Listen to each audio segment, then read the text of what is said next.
Salam əziz abituriyentlər və fizika sevərlər. Ekranda gördüyünüz başlıqlara aid izah videosu çəkəcəm bugün.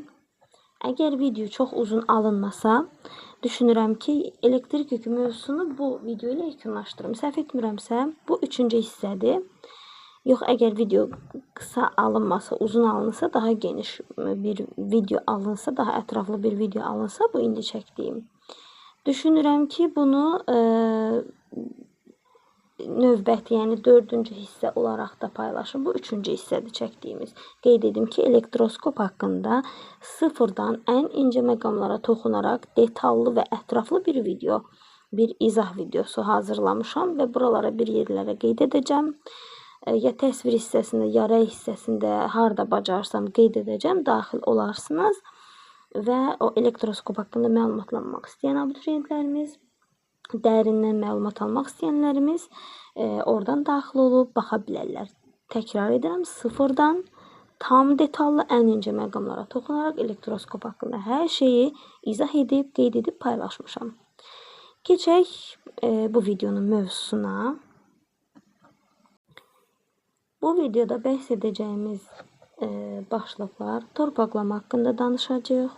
Əvvəlcə Kulon qanunu, Kulon qüvvəsi, elektrik sahəsinin intensivliyi, bircins və qeyri-bircins elektrik sahəsi, yüklü zərrəciklərin bircins elektrik sahəsində hərəkəti, nöqtəvi yükün elektrik sahəsinin intensivliyi, yüklənmiş metal sferanın intensivliyi, elektrik sahəsinin superpozisiya prinsipi haqqında danışacağım. Demək, başlayaq torpaqlamadan. Nədir torpaqlama? Torpaqlama cisimlərin bir ucunun yerə bağlanaraq yerlə cisim arasındakı baş verən yük daşıması hadisəsi torpaqlama adlanır. Təkrar edirəm. Baxın, burada işarə edərək baxaq. Nədir? Cisimlərin bir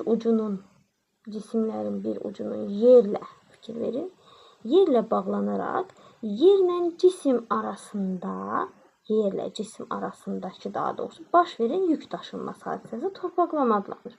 Cisim yerlə bağlanır və yerlə cisim arasında nə olur? Yük daşınması hadisəsi baş verir. Buna da nə deyirlər? Torpaqlama deyirlər. Torpaqlama hadisəsində yalnız elektronlar hərəkət edir. Məlum məsələdir. Demişdik ki, hərəkət edən yüklər nədir? Elektronlardır. Torpaqlanan cisimlər yük axınının sonunda neytrallaşılır. Yəni, bu yük axını baş verir yerlə cisim arasında. Ən sonda, torpaqlama hadisəsinin ən sonunda cismin yükü sıfır olur, neytral olur. Demək belə.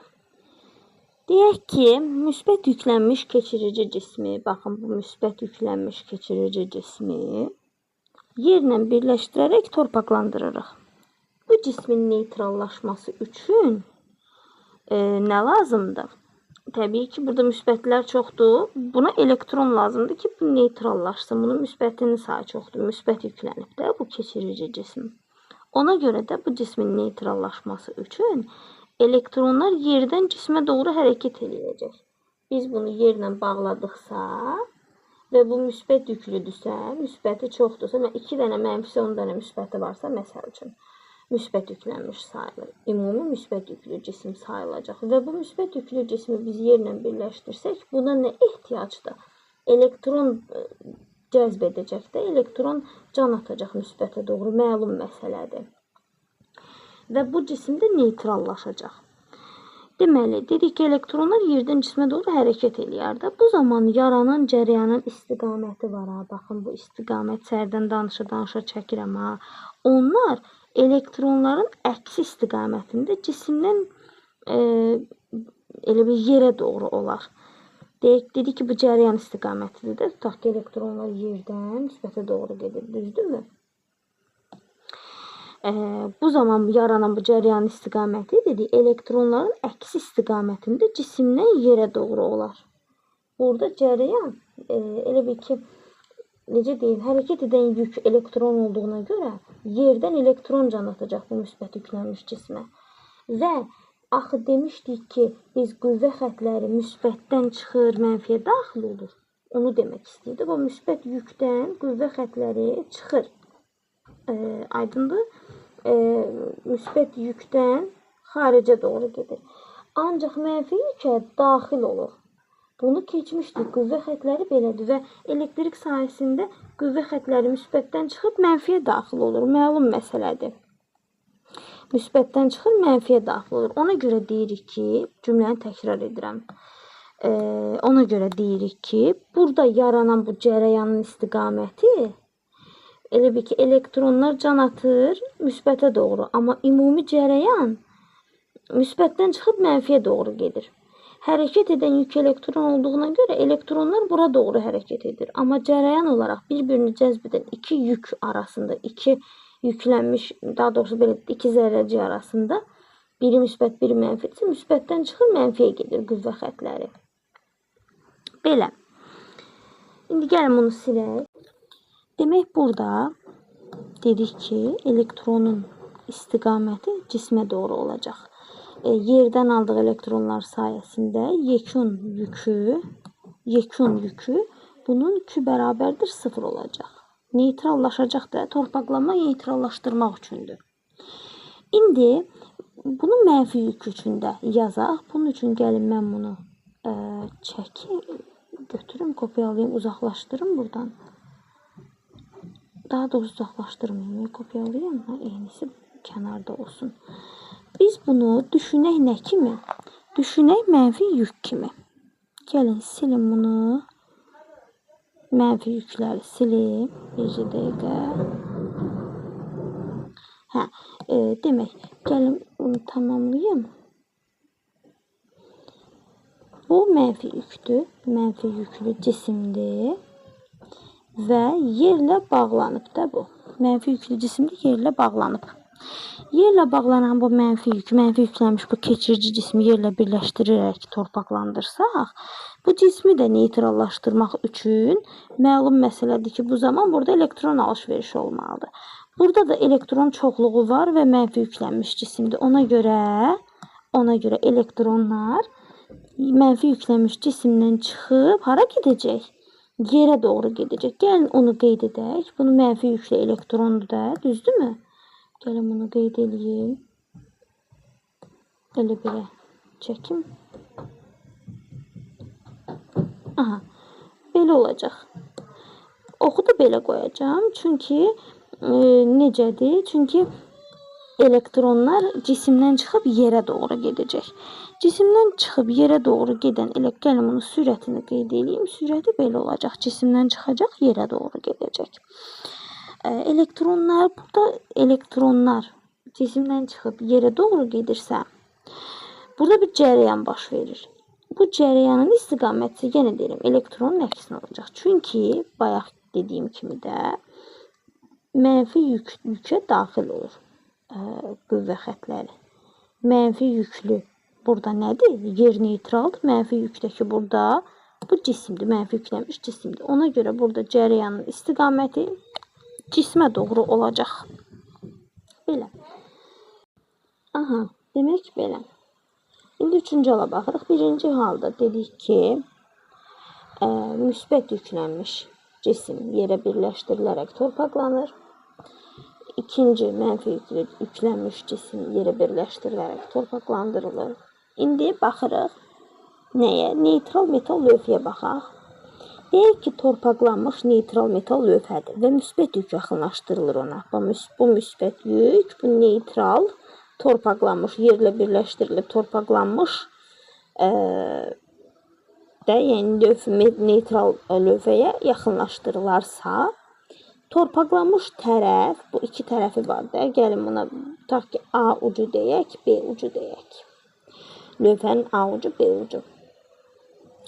Deməli, burada yəni yerə tərəf, torpaqlanmış tərəf müsbət olur, müsbət yüklənəcəyi üçün elektronlar yerdən həmin mənfi uca gələcək, həmin ucu neytrallaşdırır. Necə olur? Baxın, bura yerdir də, yəni yerlə birləşdirilib, düzdürmü? Bu da neytral lövhədir. Neytral lövhədir deməkdir ki, müsbətləri ilə mənfilərinin sayı bərabərdir. 3 müsbəti varsa, 3 mənfisi var. Və avtomatik bu neytrallaşdırılırsa və yerlə birləşdirilirsə, burada müsbət yük yaxınlaşırsa, deyək ki, buna müsbət yük yaxınlaşırsa, müsbət yüklənən bir cisim yaxınlaşdırılırsa buna, torpaqlanmış tərəf, yəni bu tərəf müsbət yüklənəcək. Məlum məsələdir. Bura müsbət yaxınlaşırsa, buradakı müsbətlər qaçacaq bu tərəfə. Gəlin onu qeyd edək. Yığışacaq, səliqəli düzüləcək də. Avtomatik burada müsbət yaxınlaşır deyə müsbətlər burada olacaq. 3 dənə müsbət var.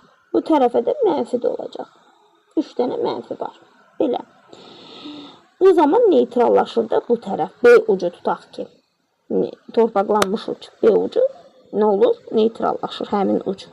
Digər ucu isə mənfi yüklü qalacaq. Əgər torpaqlanma əlaqəsi kəsiləndən sonra müsbət yüklü cisim uzaqlaşarsa, metal lövhə bütünlüklə mənfi yüklənəcək. Elə bil, bu yaxınlaşdığı üçün, bunun sayəsində, bu müsbət yüklü cisim yaxınlaşdığı üçün müsbətlər qaçacaq bu tərəfə doğru.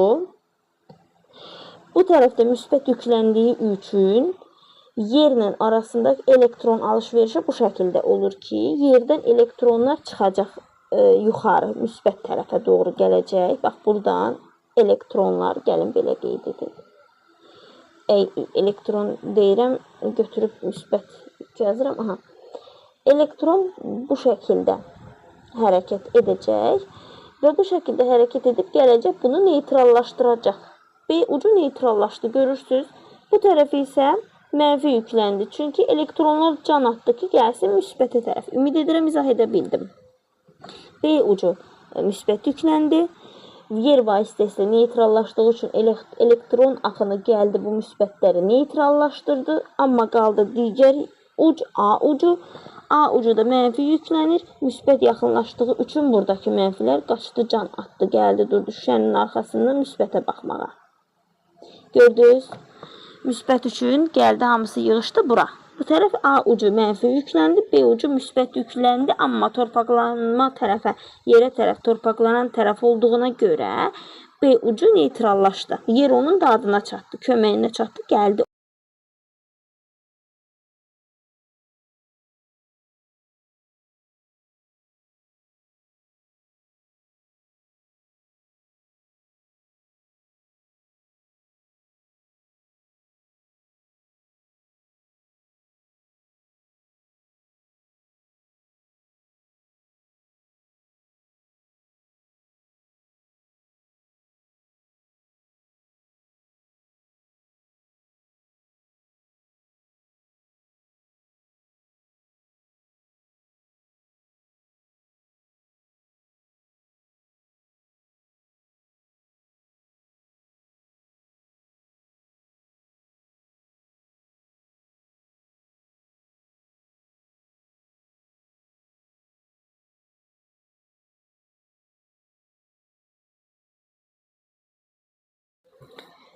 Dördüncü hala baxaq. Deyək ki, tutaq ki, mənfi yük neytral lövhəyə yaxınlaşdırılır. Torpaqlanmış neytral lövhəyə mənfi yük yaxınlaşdırılarsa, torpaqlanmış tərəf mənfi yüklənəcək. Niyə? Bayaq da dediyimiz kimi, bu mənfidirsə, burada dedik ki, tutaq ki, 3 dənə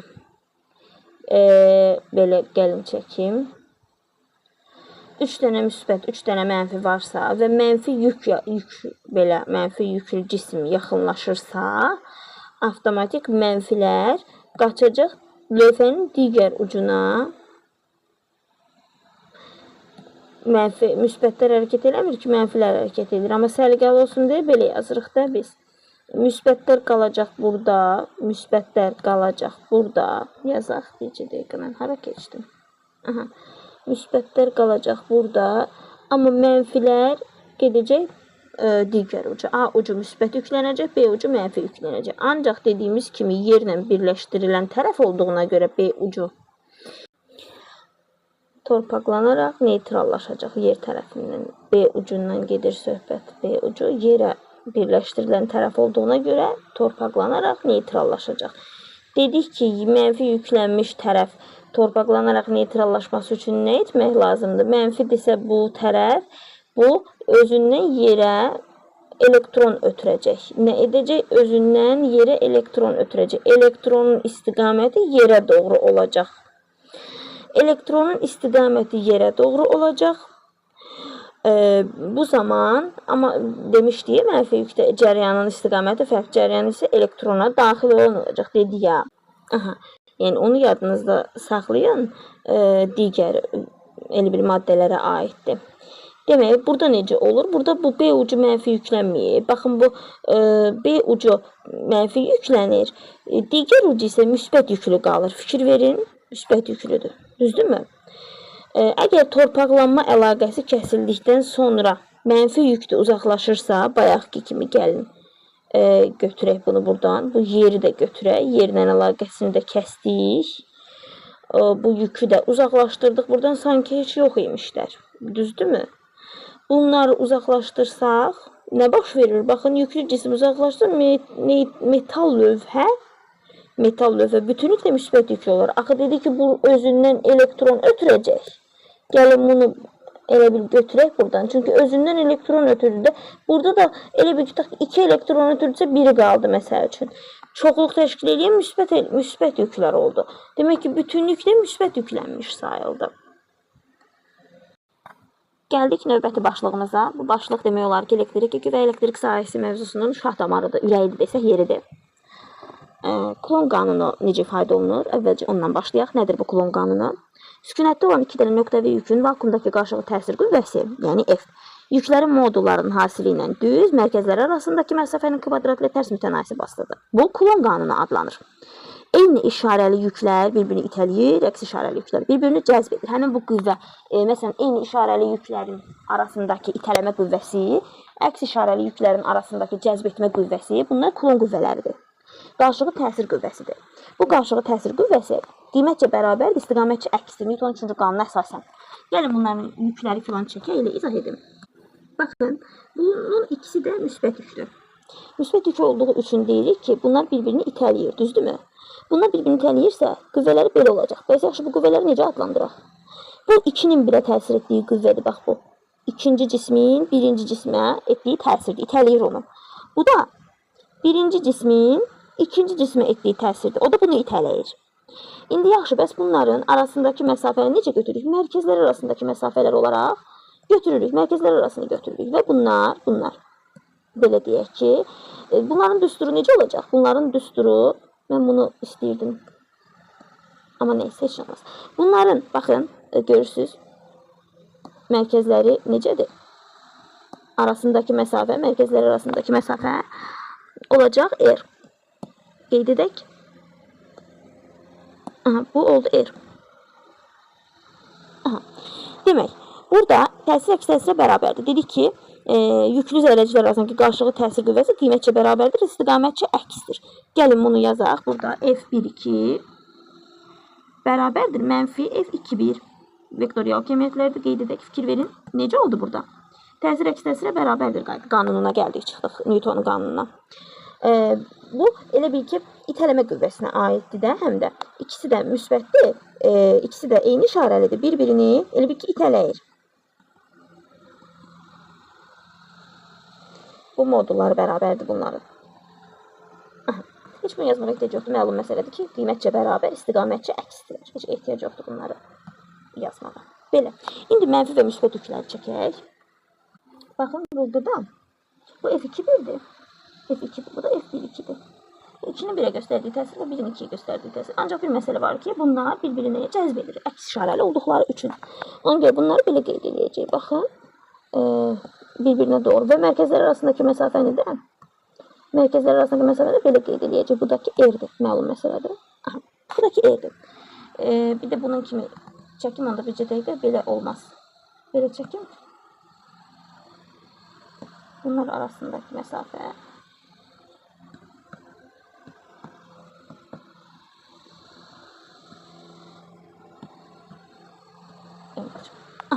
Demək belə. Kulon qüvvəsinin düsturunu yazaq. F bərabər olacaq. Dedik ki, qanun necə idi Kulon qanunu? Təkrar edək. Yükün modullarının hasili ilə düz mütənasib, modullarının hasili ilə düz mütənasib, mərkəzləri arasındakı məsafənin kvadratı ilə tərs mütənasibdir. Və bu mütənasibliyi də bir K adlı mütənasiblik əmsalı ilə Kulon sabiti ilə işarə edirik. Yazırıq K vurulsun. Q1, Q2 bölünsün R kvadratı. Bu vakuumda olan, yəni ümumi qəbul edilmiş vakuumda olan Coulomb qüvvəsidir. Baxın, qeyd edək.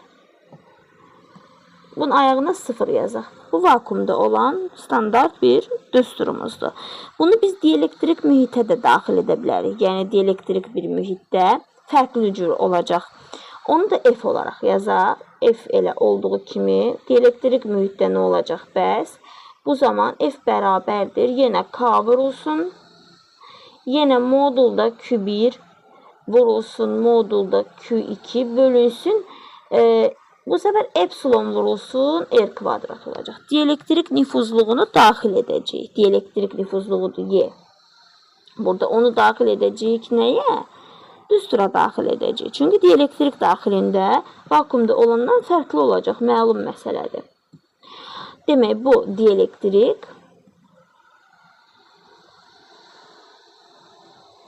Bu da vakuumda. Belə. Daha sonra qrafiklərə baxaq. Asıllıq qrafiklərinə baxaq. Buna aid.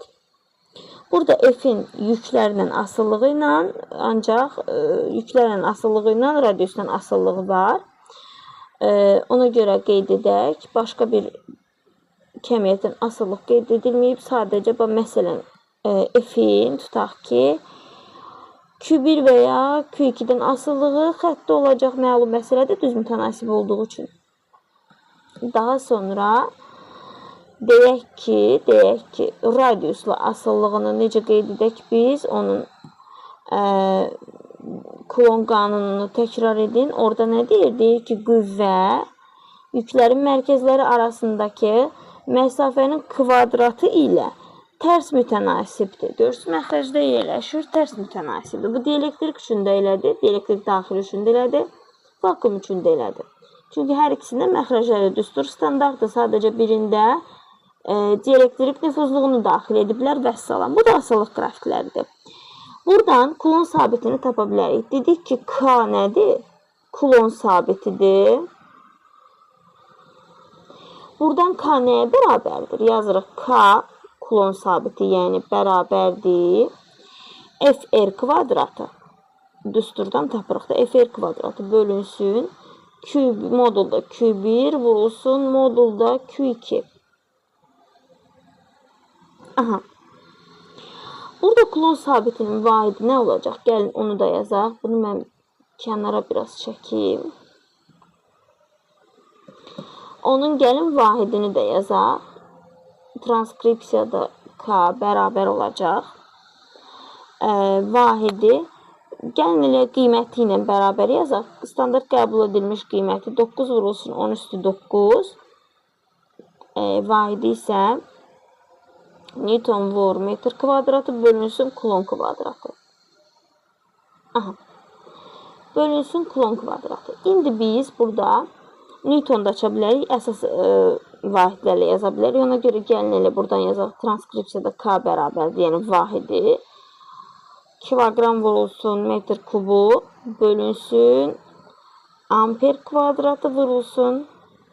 Saniyə üstü 4. Mütləq bunlar yazın, qeyd edin, yadda saxlayın. Çünki vahid keçmələri testlərə hər zaman düşürlər. Danışaq elektrik sabitindən. Elektrik sabiti nədir? Epsilon 0 ilə işarə olunur. Boşluqda, yəni vakuumda elektrik sahəsinin necə paylandığına, yüklü cisimlərin bir-birinə necə təsir etdiyini müəyyən edən bir kəmiyyətdir. Adı da elektrik sabiti, işarəsi epsilon 0-dır. Belə, onun özünün düsturu mövcuddur. Gəlin o düsturu yazaq. Epsilon 0-dır. Yazaq epsilon 0 bərabərdir. 1 bölünsün 4 pi k. Buradan K-nı tapmaq olur. K-nın öz xüsusi düsturu var. Oradan alınıb da, yəni bu elektrik sabiti, Coulomb sabitinin özünün düsturu var. K bərabərdir. 1 bölünsün 4 pi epsilon 0 olacaq. 4 pi epsilon 0. Demək, bu düsturlar bir-birinə əlaqəlidir. Təbii ki, bu elektrik sabitinin düsturudur. Bu da Coulomb sabitinin düsturudur. Düzdürmü? Aha. Daha sonra burada elektrik sabitinin vahidini də tapa bilərik. Konkret qəbul olunmuş qiymət də var. 8,85 vurulmuş -12-dir. Yazaq epsilon 0 bərabərdir. 8,85 vurulsun 10 üstü -12. Vahidi nədir? Gəlin vahidini də tapaq. Qoyun elə bunu belə yazım. Transkripsiyam. Çünki vahidini də yazacağım indi. Kulon kvadratı bölünsün Newton vur metr kvadratı. Bunu biz də yəni necə deyirlər, BC-də əsas vahidlərlə yazsaq, amper kvadratı vurulsun saniyə üstü 4 bölünsün kilogram vur metr kubu. Gəlin bunu da qeyd edək. Bunu başqa rənglə qeyd edəcəm. Aha. Demək 8,85 vurulsun -12 kulon kvadratı bölü Newton bölü metr kvadratı və əsas vahidlərlə də dedik. Demək burada baxın biz elektrik sabitinin düsturundan K-nı aldıq. K-nı istifadə edərək gəlin kulon qüvvəsinin düsturunu yazaq. Demək belə. Dedik ki, başdan yazacağım. Burada epsilon 0 bərabərdir 1 bölünsün 4 pi K. Buradan da K-nı tapsaq, K bərabər olacaq 1 bölünsün 4 pi epsilon 0. Və biz bundan istifadə edərək kulon qüvvəsini qura bilərik. Yazaq. F bərabərdir. K vurulsun modulda Q1 vurulsun modulda Q2. Bölünsün R kvadratı. Burada K-nın yerinə baxın. K-nın öz düsturunu bura qoyacaq. F bərabərdir. 1 bölünsün 4 pi epsilon 0 vurulsun modulda Q1 vurulsun modulda Q2 bölünsün R kvadratı. Bu şəkildə qurduq. Düsturun bu şəklində yadımızda saxlayırıq. Demək, bu kulon qüvvəsinin belə bir düsturudur. İndi dielektrik nüfuzluğundan danışaq. Dielektrik nüfuzluğu epsilonla işarə olunur. Vahidi yoxdur. Vakuumdan mühitə keçəndə kulon qüvvəsinin neçə dəfə azaldığını göstərir. Vakuumdan mühitə keçəndə kulon qüvvəsinin neçə dəfə azaldığını göstərir. Bax, bayaq düstur yazmışdıq. Gəlin onu yazım. Dielektrik nüfuzluğu. Bayaq düstur yazmışdıq. F0 vakuumdakı qiymətidir. Kulon qüvvəsinin K vurulsun, modulda Q1 vurulsun, modulda Q2 bölünsün R kvadratı. F-i də dedik ki, dielektrik daxilində K vurulsun, modulda Q1 vurulsun, modulda Q2 bölünsün, epsilon vurulsun R kvadratı.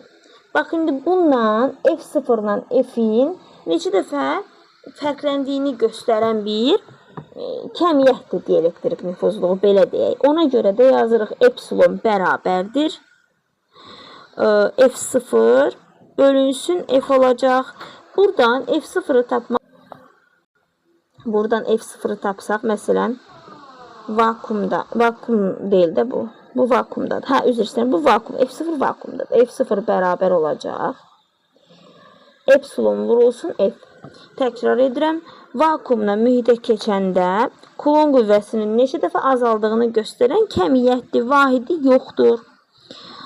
Dielektrik nüfuzluğunun, vakuumun dielektrik nüfuzluğu ən kiçik olub 1-ə bərabərdir. Vakuumun dielektrik nüfuzluğundan gedir söhbət, 1-ə bərabərdir.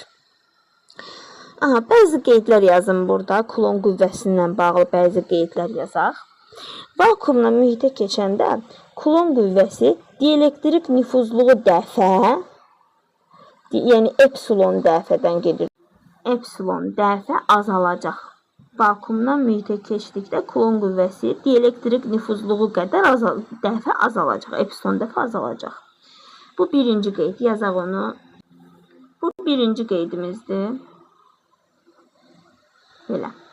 Birinci qeydimiz nədir? Gəlin yazaq, qeyd edək. Burada vakuumdan mühitə keçəndə Kulon qüvvəsi, F kulon yazdım ki, qısa olsun. Kulon qüvvəsi, F qüvvə deməkdir. Kulon da aşağısına yazdım ki, kulon qüvvəsindən gedir söhbət.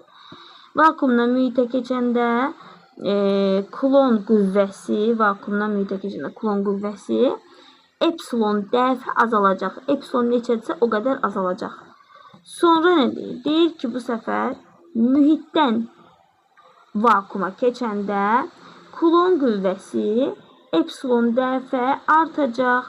Mühitdən vakuuma keçəndə kulon qüvvəsi epsilon dəfə artacaq. Bu bizim birinci qeydimiz. İndi keçirik ikinci qeydə. Əvvəlcə səsli olaraq deyim, sonra dayandırıb sxemi də çəkəcəm, yazılarını da yazacağım. Burada kulon qüvvəsinin hesablamalarına aid, yəni testlərdə qarşımıza çıxanda kulon qüvvəsini hesablayan vaxt kürələrin mərkəzləri arasındakı məsafə nəzərə alınır. O, bayaq yuxarıda dedim, ona söz yox. Ancaq əgər şərtdə bir kürənin mərkəzi ilə digər kürənin səthi arasındakı minimum və ya maksimum məsafə verilibsə, kürələrin mərkəzləri arasındakı məsafəni indi yazıram nə formada tapacaq. Şəkildə çəkim mən. Bax getməsin. Dayandırın videonu. Demək belə. Yazılı hissəni də yazdım, çəkdim həm də. Deyir ki, kulon qüvvəsini hesaplayan zaman kürələrin mərkəzləri arasındakı məsafə nəzərə təbii ki, o nəzərə alınır. Əgər bizə testdə bir kürənin mərkəzi ilə digərinin səthi verilir, səth arasındakı məsafənin minimumu, maksimumu verilirsə, kürələrin mərkəzləri arasındakı bu məsafəni, bu R-dəki kürələrin mərkəzləri arasındakı məsafədə yazım. Mərkəzlər arası məsafə. Onu necə tapırıq? Şəkili qeyd edin. Şəkildə hamısı qeyd olunub. Baxın, 2 dənə mərkəz arasında məsafə götürdük. Mərkəzlər arasındakı bax bu məsafənin minimumu, maksimumu götürürsə, bax məsələn, R bərabər olacaq minimumdan buradakı radiusun cəminə. Minimum da buradır, buradakı radiusu da burada veribdir. Eyni şəkildə ikinci şəkildə də qeyd edin bunları. Baxaq üçüncü xüsusi hala. Burada üçbucağın təpə nöqtələrinə yerləşdirilmiş üç yükdən ibarət sistemdə yüklərə təsir edən əvəzləyici kulon qüvvəsinin tapılmasını yazaq. Yəni, nə formada aparılır, o haqda danışaq. Hər birinə elə bil rəqəmlər qoyduq. Birinci yük, ikinci yük, üçüncü yük olaraq. Yuxarıdakı mənfi yükdür, aşağıdakılar, üçbucağın oturacağındakılar müsbət yüklərdir. Demək, bizə deyir ki, gəlin burada əvvəlcə qüvvələrin istiqamətini seçək. Qüvvələrin istiqamətini. Əvvəlcə birinci yükə təsir edən, birinci yükə 2-dən gələn bir qüvvə xətti var. 2-dən gələn. Bunun adı nədir? Avtomatik buna yazırıq. 1-in 2-yə təsiridir. Çünki 1, 2-ni özünə çəkir. Axı, demişdik ki, mənfi yükə daxil olur. Mənfi yükə qüvvə xətləri daxil olur. Müsbətdən isə xaric olur demişdik. Yadınızda mı? Bu nəzəriyyəni nəzərə alaraq biz burada bir dənə əlavə edirik. Buradakı da müsbət daxil. Bu da gələcək 2-yə da birinci cismə daxil olacaq. Bununki də olacaq nə? F1, 3. Bu o deməkdir ki, 1-in 3-ə olan nisbəti. Necə dəqiqə? Nisbəti nəymiş? Çaşdım necə dəqiqə. O demək ki, 1-in 3'ə olan təsiridir bu. Biz tapdıq 1-in elə bil ki, istiqamətlərini. Daha sonra birdən necə edirik? Görürsünüz burada bir-birini çəkirlər axı. Bu elə bil ki, 3-1-ə yaxın, 3-1-i çəkirsə, 1-3-ü çəkirsə, 3 də 1-i çəkir də, məlum məsələdir, düzdürmü? Ona görə buradan da bir dənə belə qeyd edirik. Bu da olacaq 3-ün 1-ə təsiri. Bir-birini çəkir axı bu. Bir-birini çəkdiyi üçün yazırıq. Nə? F 3-ün 1-ə. 3, 1. Burada da eyni şey baş verəcək. 2-nin 1-ə. Yazırıq belə. Qeyd edirik. F 2, 1. Aydındır? Və biz bunların əvəzləyicisini yaza bilərik də, eləmi? Bu elə bir 2 dənə vektordur. F3-ün 1-ə, F2-nin 1-ə. Bunları belə biz əvəzləyicisini tapa bilərik. Əvəzləyicisini tapa bilərik və yazaq, belə qeyd edək. Baxın, bu F3-1-dən F2-1-in əvəzləyicisidir. Belə çıxır ki, biz buradan endirəcəyik. Yəni qüvvəni buradan endirəsiyik.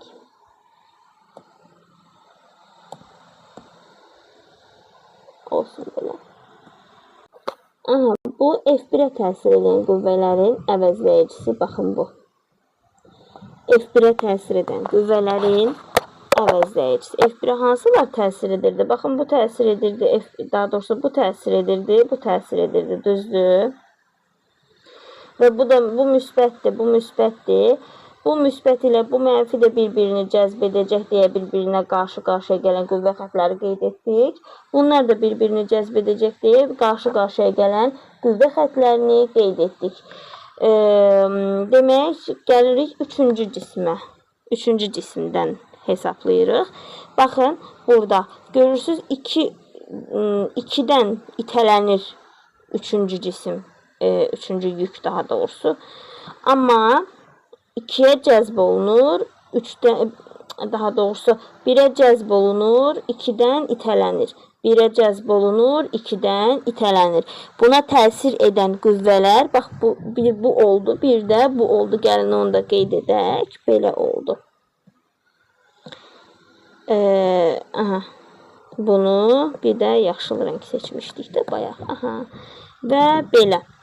Bir belədir, bir belədir. Fikir verin.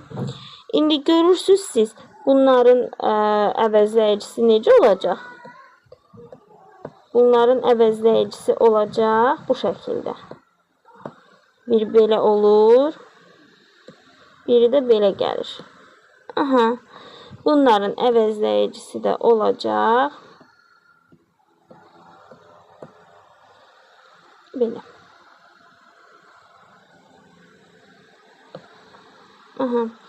Bu da olacaq F3. 3-cü yükə təsir edən qüvvələrin əvəzləyicisi oldu. Təkrar edirəm. 3-cü yükə təsir edən qüvvələrin əvəzləyicisi. Keçək 2-yə. 2-də nədir? Gözləyim, mən bunu biraz bu tərəfə sürüşdürüm. Çünki biraz yer lazım olacaq bizə bu tərəfdən. Demək, bizə deyir ki, indi də ikinci yükə təsir edən qüvvələrə baxaq. Baxın, 3-cü cisimdə, 3-cü yük də müsbət olduğuna görə itələnəcək.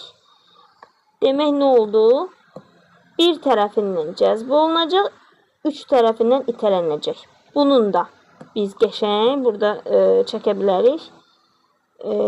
Qüvvəli əvəzləyicisini çəkək buradan. Biri belə olacaq, biri belə olacaq. Bunun da əvəzləyicisi olacaq belə.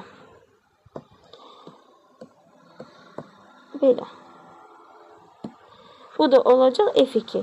İkinci yükə təsir edən qüvvələrin əvəzləyicisi nədir? İkinci yükə təsir edən qüvvələrin əvəzləyicisi. Təkrar edirəm.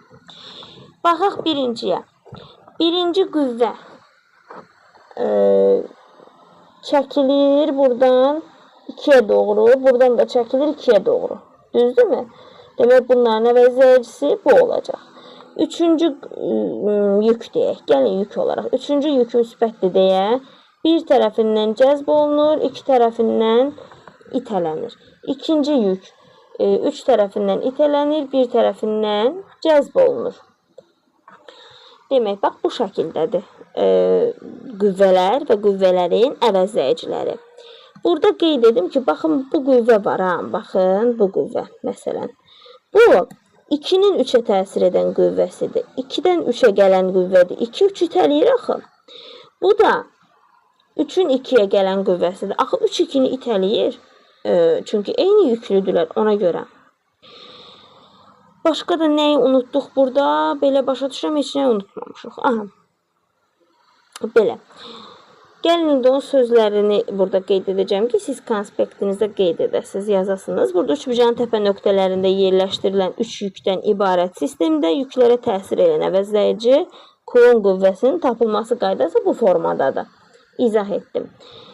Sözlü şəkildə də təkrar edirəm, yazın. Ola bilsin, mən zaman çatdırıb yaza bilmədim. Üçbucağın təpə nöqtələrində yerləşdirilmiş 3 yükdən ibarət sistemdə yüklərə təsir edən əvəzləyici Coulomb qüvvəsinin tapılması aşağıdakı kimi aparılır. O da baxın budur. Nəzəri isə bundan ibarətdir.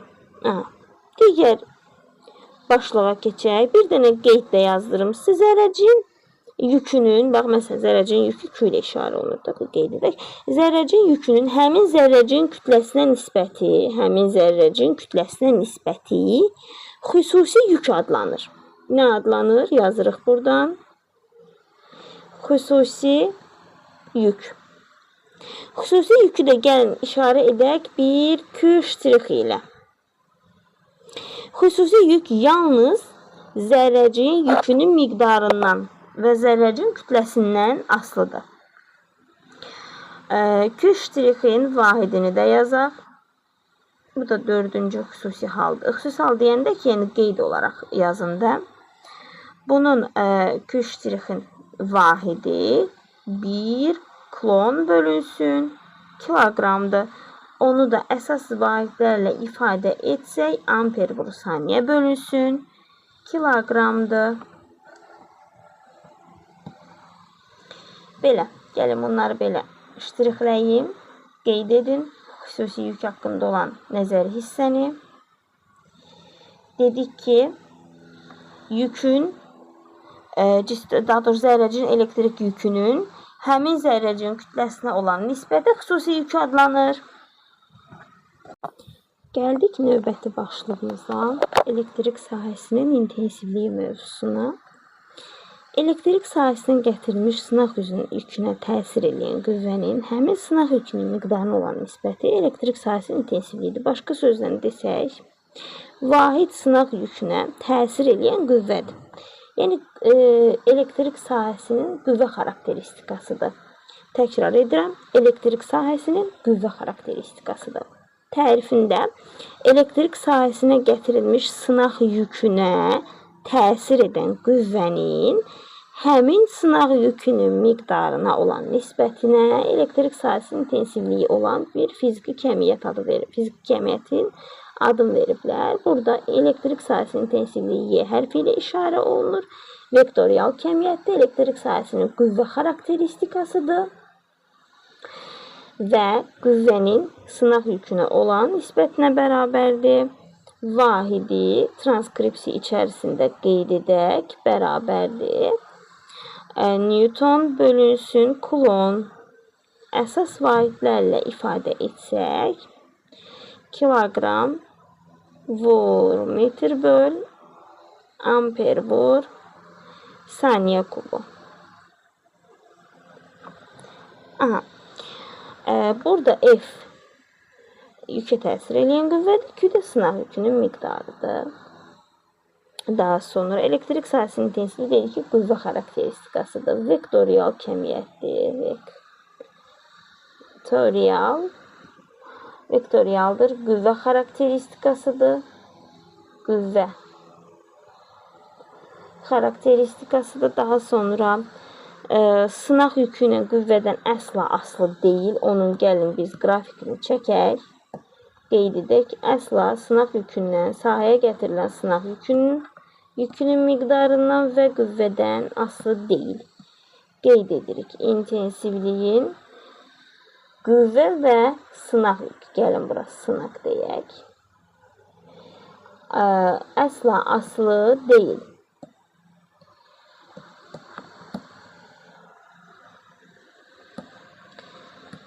F'dən Y, F'dən və Q'dən asılı deyil. Mən səliqəsiz yazıram. Siz səliqəli qeyd edin. Özünüz necə rahat oxuyacaqsınızsa formada qeyd dəftərlərinizə qeyd edin.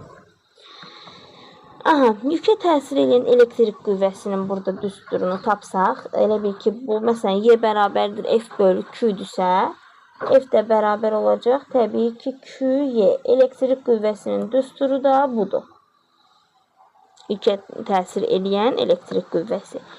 Burada elektrik qüvvəsinin özü Q-dən də Y-dən də düz asılıdır. Baxmayaraq ki, intensivlik Q-dən də F-dən də asılı deyil. Burada qüvvə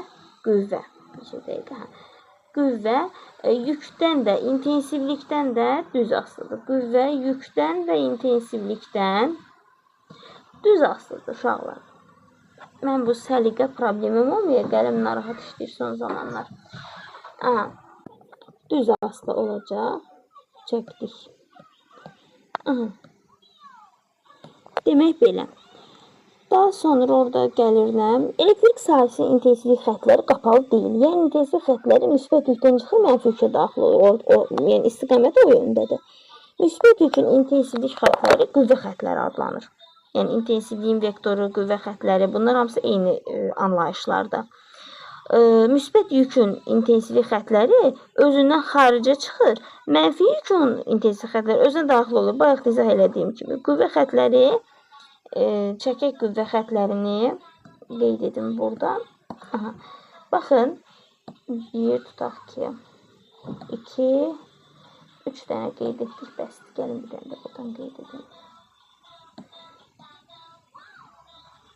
Aha. Təkrar edirəm, müsbətdən çıxır, mənfiyə daxil olur. Müsbət yükün ki, ondan özündən çıxır, mənfi yükün ki, özünə daxil olur. Bu formada da çəkə bilərik. Bircə dəqiqə mən qeyd edim. Çəkmişdim mən bundan. Birini də burada çəkim. Aha. Birinə deyək ki, müsbətdir, birinə deyək ki, mənfidir. Bu zaman belə qeyd etməliyik. Qeyd etmək məcburiyyətindəyik. Çünki, məsələn, müsbət yükdən çıxır, düzdürmü? Müsbət yükdən xaricə, özündən xaricədir qüvvə xətləri. Tərifdədir dediyimiz kimi, az öncə nəzər istədir dediyim kimi. Ancaq mənfi yükə daxil olur. Daxil olur. Aha. Müsbət yükün qüvvə xətləri özündən çıxır, mənfi yükün ki, özünə daxil olur. Bu gördüyünüz oxların hamısı intensivlik xətləridir. Qüvvə xətləridir, intensivlik xətləridir. Intensivlik də zaten elektrik sahəsinin qüvvə xarakteristikasıdır. Belə qeyd edə bilərik. Müsbət nöqtəvi yükün intensivlik xətləri, mənfi nöqtəvi yükün intensivlik xətləri.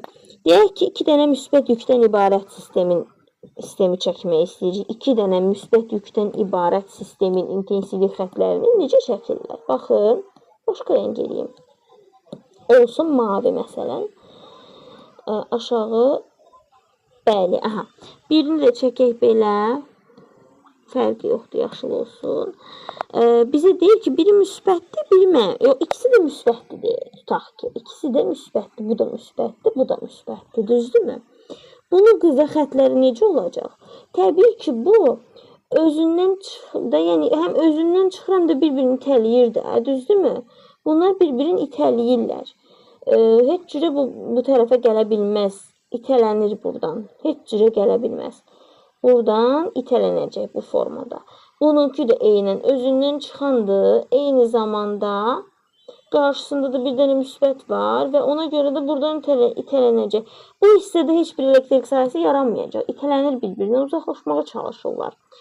Bu iki müsbət yükün, daha doğrusu iki müsbət yükdən ibarət bir sistemin intensivlik xətləridir bunlar. Yazın buradan da. İndi 2 mənfiyə baxaq. Eyni olacaq. Heç bir fərqi yoxdur. 2 mənfidə də bir-birini itələyəcək. Mənfidə özünə daxil olacaq və bir-birini də itələyərək özünə daxil olacaq. Bir müsbət, bir mənfi etsək, amma gəlin bir müsbət, bir mənfini edək. Bir müsbət, bir mənfi. Deyək ki, bu müsbətdir, bu mənfidir. Tutaq ki, oxları necə eləyəcək? Bunlar bir-birini cəzb edəcək. Müsbətdən çıxıb mənfiyə gedəcək. Müsbətdən çıxıb mənfiyə, müsbətdən çıxıb mənfiyə. Buradan çıxacaq, buradan çıxacaq. Buradan elə bil axı dedik qüvvə xətləri müsbət yükdən çıxır, mənfi yükə daxil olur. Düzdürmü? Bütün oxları görürsünüz necə olur? Müsbətdən çıxıb mənfiyə daxil olmağa çalışacaq. Bu şəkildə olacaq. Yəni mən bunu biraz bircins sahə kimi göstərdim, amma elə deyil də.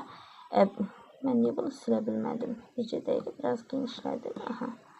Baxın, belə olacaq da, gəlin daha doğru göstərim. Baxın belə. Elə ki, belə gələcək.